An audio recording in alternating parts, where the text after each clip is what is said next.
Hi, my name is Joseph, and welcome to Digimon Seekers, Chapter 3, Part 12. It's looking like this might be the last part for Chapter 3, and next week we're going to be starting Chapter 4, which possibly might also be the final chapter for Digimon Seekers as a whole. As a quick reminder, this began around April of last year, and Bandai Namco did state that Seekers will last, or will continue for about a year, give or take, and we're quickly approaching April again, so um, looking forward to what else the story has for its audience. Let's go ahead and get into the first quote. The SOC, Todder's group, Yolene said to herself. I helped explain the size of the group. Todderus had the charisma to pull desperate factions the code cracking scene together. The video showed the SOC leader's Digimon launching an all-out attack on the Wasp slum. One Digimon in particular caught Yolene's eye as it entered the frame. Doromon, Yolene gasped. We're headed to the deaths. The voice was unmistakable. She knew exactly who Todorus was now. Koski! It's a real festival. It's a real festival atmosphere, Koski shouted. I'm going to change that a little bit. It's a real festive atmosphere, Koski shouted. The words shook something loose in the back of Yolene's mind. 10 years from now, you'll be able to hold your head high and say you were here. Unleash your most prized Digimon and follow me if you want to live free of regret. We're headed for the gateway. Are they going to try and crack the way into the depths? That last statement was from Yolene. So right off the bat, this part begins with a lot of action. The Sons of Chaos, and it's going to get revealed right now. They're not just the Sons of Chaos, but also the Digimon of the Wasp Slum are coming together to do exactly as Yolene just stated, to attack the gates and to go into the gateway. And to go into the depths.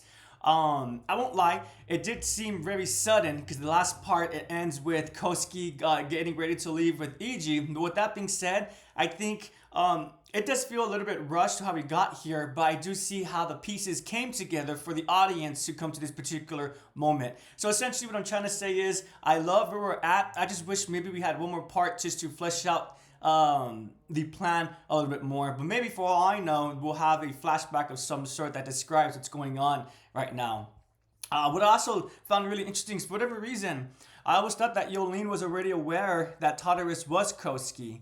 So the fact that in this part, she confirms that she's discovering Todorus' identity for the first time, I just find that intriguing. Again, because I thought she was already aware of who he was, and thus they had a personal rivalry going on since she knew his history, and more than likely could deduce why he was doing the actions that he's doing now, why he went from Koski to taking up the persona of Todorus and starting the Sense of Chaos. I won't lie, a part of me is a bit disappointed that she was not already aware. But going forward from here, I'm really hopeful. I think that the writers have shown enough engagement with the audience that they're not just introducing these details to ignore it, but they'll do something with it in the future part, or at least that's my hope. Let me make sure everything is fine. What I also find interesting as well is how Yolene recognizes Doromon. So is Doromon just a figure who has not popular? Is Doromon just a figure that has history surrounding him? Or was Yolene aware, or you know what it could actually be is that Yolene is aware that Doromon is Todorus' partner, and seeing him confirms that Todorus is present, and then she confirms who the identity of Todorus is specifically. So, excuse me everyone, I think I just made a bigger deal than I needed to for the Doromon comment. So she obviously does recognize Doromon, but she just didn't recognize who Todorus specifically is. Moving forward, the vast majority are bots running routines, but there are plenty of A and S-class mind linkers among them too. He said that it felt like a festival. They did seem rather fired up. With their Sasuke trailed off, preferring to mime a couple of fist pumps as though she were an excited attendee. Quit joking around! Yolene screamed, slamming her fists down on her slamming her fists down on her desk. Gah! I'm so sorry, I didn't mean it, Satsuki groveled, shrinking from her boss's sudden fury. I'm not upset with you. It's those damn code crackers. Messing with the digital world like this is awesome sort of party.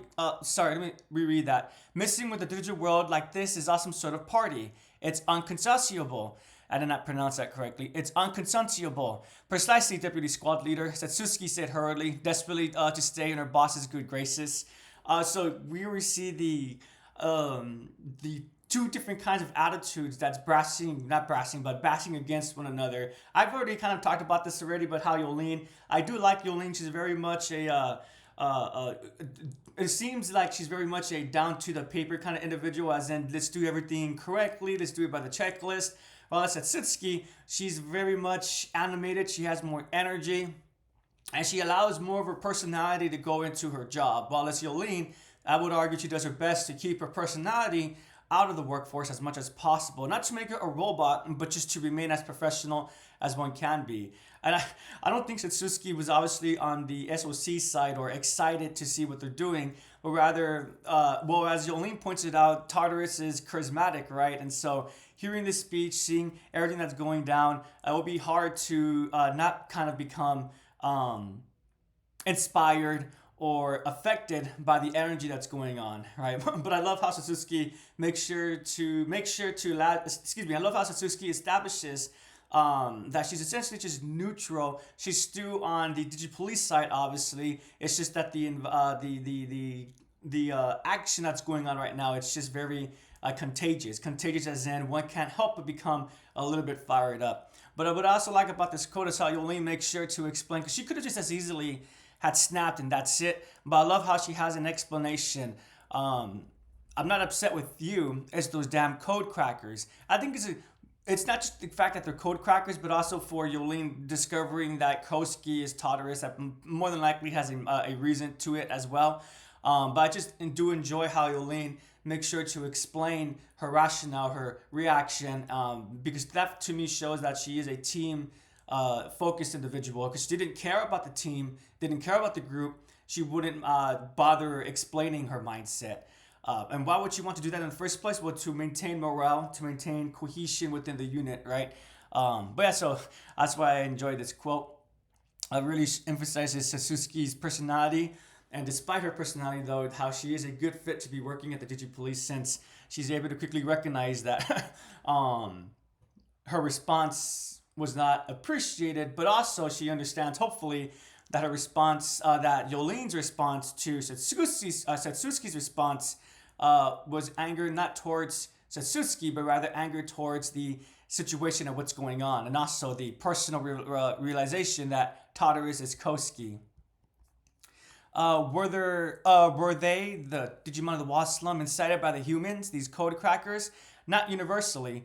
There are those such as myself who have simply taken an interest in humans. Some have built social capital within the Wasp Slum. The common thread among them is a fervent desire to return to the home they once knew. That made Yolene's eyes widen. Add to the fact that the SOC's Doromon is widely believed to be the Digimon leader, uniting other districts of the Wasp Slum, and it's not hard to see how they were convinced to join, Ryudomon said. So this is a conversation between, obviously, Ryudomon and Yolene is shocked to see that the Digimon of the Wasp Slum are helping the SOC. They're also attacking the gateway.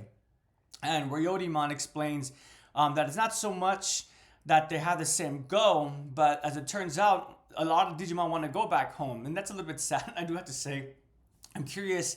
They touched upon it lightly, how by touching data from the human world, the Digimon data becomes corrupted, and thus they're not allowed to go into the digital world proper. Rather, they're forced to remain on the outer sphere where the Wasp Slum is at.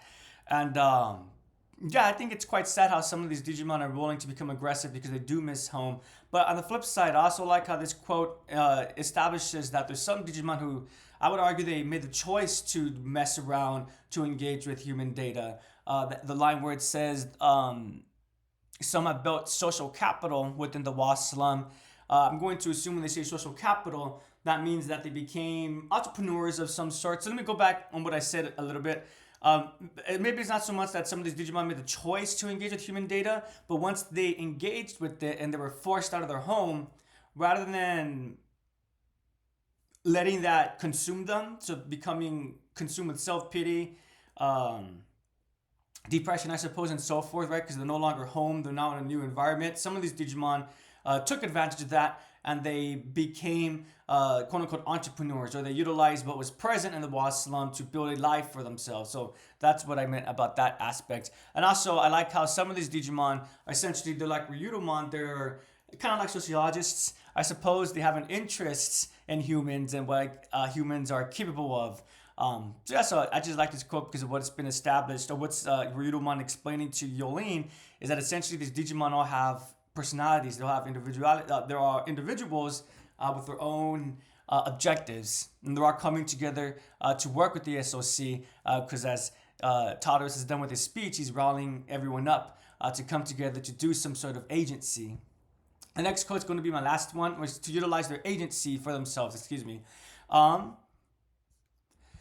It's just about time, Doraemon said, ice fixed and the battle raging at the gateway. Thank you for everything. This is it, Doraemon. Let's take this ending back to the beginning. Kosuke gently stroked the interface on Doraemon's head, then looked up at the encroaching Cargodromon formation with disgust.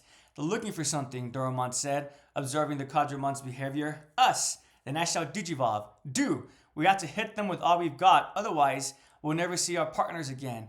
And here they come, right on cue, to fall into our trap. Yolene and Ryudomon. I'll see you soon, Saya. I'll find that black Agumon.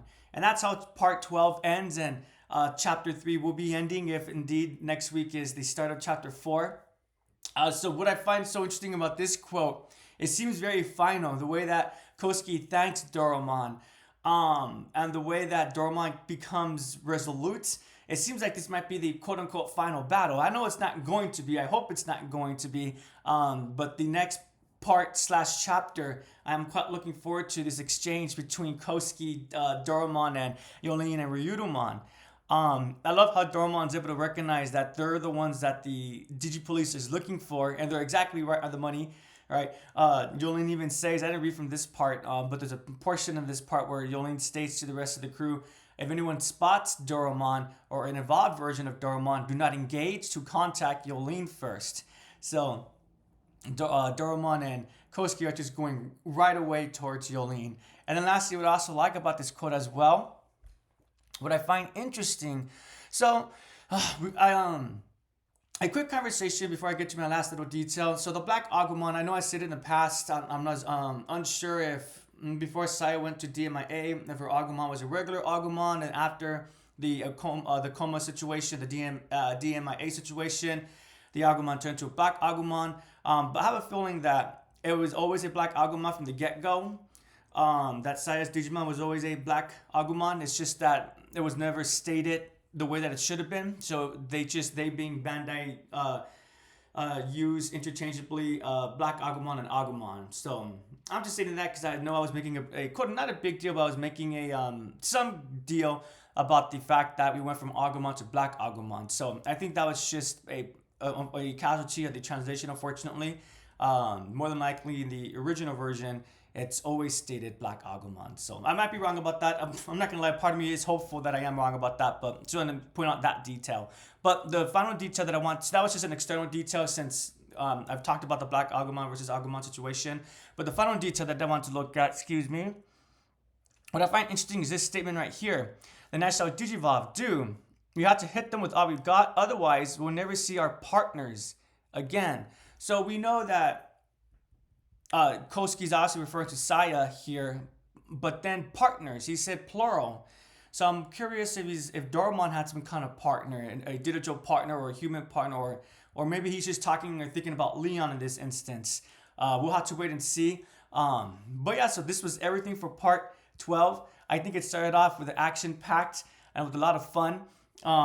Before I go, let me quickly, because I'm a little bit self-conscious, I'm not going to lie, my hair, it is getting a little bit long. I'm planning to get a haircut, and so that's why I kind of stylized it a bit differently today. So hopefully it looks okay. But thank you so much for joining me. I do appreciate it. It's looking like, so far, I am loving Digimon Seekers.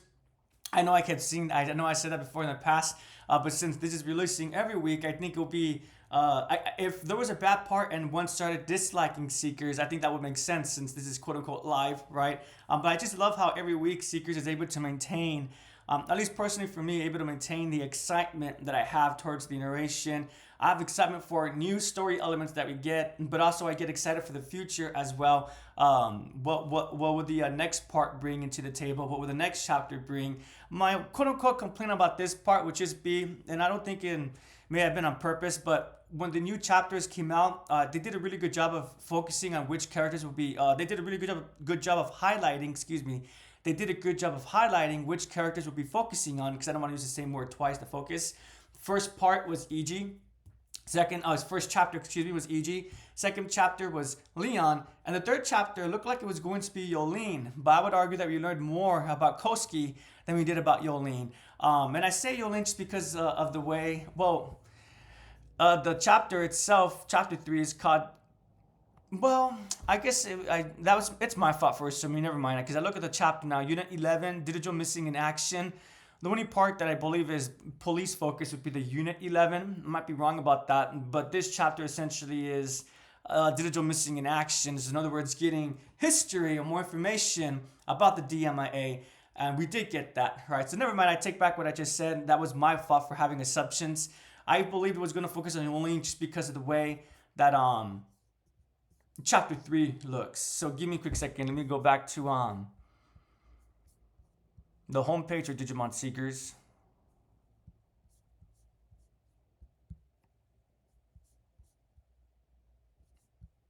So E.G. Wolf of the Ninth Avenue, Hacker Leon, and then, yeah, so never mind. I take back what I said. That was just my fault for the assumptions. The other one made sure to put the name of the character and then a little detail about that. This one specifically states Unit 11, Digital Missing in Action. Though, if someone could remind me, what is Unit 11? Is that a research group from when Yolene and Koski were working with Saya and the professor? Or is Unit 11 a reference to the Digipolice, the group that Yolene is in charge of? Anywho, I guess that would be my question for this chapter. And also, I'll add, how did you feel about everything as a whole? This whole starting off with this huge action piece leading into the attack of the gateway, where apparently there's gateway defenders. I hope you get more information about that as well. If they're actually Digimon, it's stated they're not as strong as the Royal Knights, but I'm curious if they're actually Digimon or they're just like drones of some sort. Anywho, thank you so much for listening or watching. I really do appreciate it. Have a great day and take care, everyone. Have a prodigious day.